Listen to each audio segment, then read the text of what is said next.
Okay, welcome to a new episode of Nate's MMA Corner. I'm Nate, and if you watch my show, you're in my corner. Today's episode is a post-fight for UFC 264, McGregor vs. Poirier, Part 3, and also some MMA news that just hit yesterday or earlier, tonight, whatever you want to call it.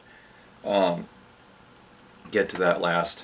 And so, post-fight rundown of the main card. Let's get started. So, to kick off the main card, we had a featherweight clash. There we go. Go back to my notes here. To kick off the main card in a bantamweight clash, we had Sean O'Malley versus Chris Moutinho, and it was TKO punches, round 3 win for Sean O'Malley. And everyone, including myself, agrees that this fight could have went to no stoppage and just gone to the judges' scorecards. Sean O'Malley would have won unanimous decision. However, I guess the ref was just looking out for Chris's well-being, and that was the excuse given from what we know of. And it was an okay fight. It was pretty one-sided, very lopsided for Sean O'Malley on strikes. But good performance for Sean O'Malley, and Sean O'Malley's the real deal. And then next bout, we have a catchweight bout at 139.5, Irene Aldana versus Yana Kunitskaya. And Irene Aldana looked amazing from the get-go in this fight. I mean, just dominated. TKO punches round 1. I mean, the entire 4+ minutes of the fight was pretty darn lopsided. And Yana was just busted up, didn't know what to do. Irene Aldana made Yana look clueless, which is a phenomenal feat because Yana is the real deal. I mean, this was a top star in Invicta FC, and Irene Aldana made it look easy. And wow. The only issue is Irene missed weight, and that's going to be a setback. But I think even if she made weight, she would have won this fight hands down. Nonetheless, great performance. Then in the heavyweight division, we have Tai Tuivasa versus Greg Hardy. Tai Tuivasa won KO punches round 1. Greg almost looked like he was about ready to knock out Tai, and then Tai caught him.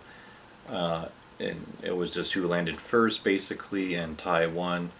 I think the stoppage was a little too early, but Tai probably would have continued to land a couple more clear strikes, and then it would have been stopped. So not the worst stoppage ever, but yeah, it was a fun fight nonetheless.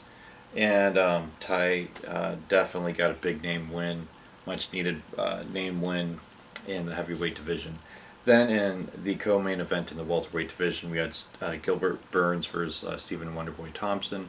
Gilbert Burns won unanimous decision. Basically, the takedowns was the trick, and some ground and pound and getting dominant positions, and not falling for the striking game of Stephen Thompson. Very smart move. This was my least favorite fight on the whole card. It was just basically takedown, dominant position, takedown, dominant position. And rinse and repeat for Gilbert Burns, but it was a good game plan and a good clean win. Smart game plan for Gilbert Burns, and I can't wait to see more of him.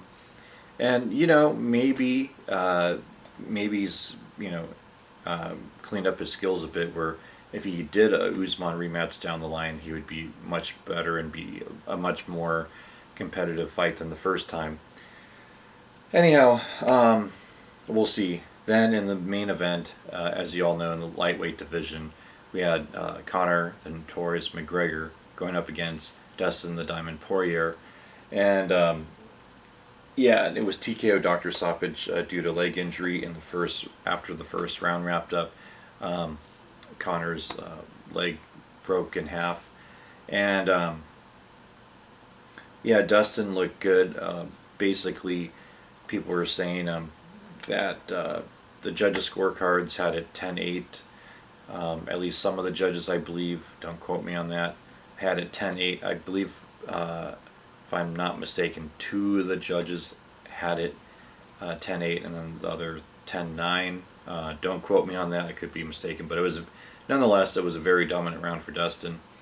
And had it gone to a second round, Dustin probably would have had a bit of a good standing in the second round. Dustin definitely, he's earned his title shot against Charles Oliveira. It's going to be a fun, exciting fight. And Dustin, he's a longtime veteran in the game. I mean, I remember watching him at featherweight years and years and years ago. And, it just goes to show that, experience can play a factor sometimes. And, in the division, that is, because when we think of lightweight division, we always think, oh, the 25-year-old's going to kill it all. And, he's not that 25-year-old anymore. And yeah, Dustin Poirier and Charles Oliveira, that one's going to be a tough one to pick on who's going to win, but it's going to be a fun, exciting fight nonetheless. And Conor McGregor, I wish him a speedy recovery. I think he can come back and rebound from this.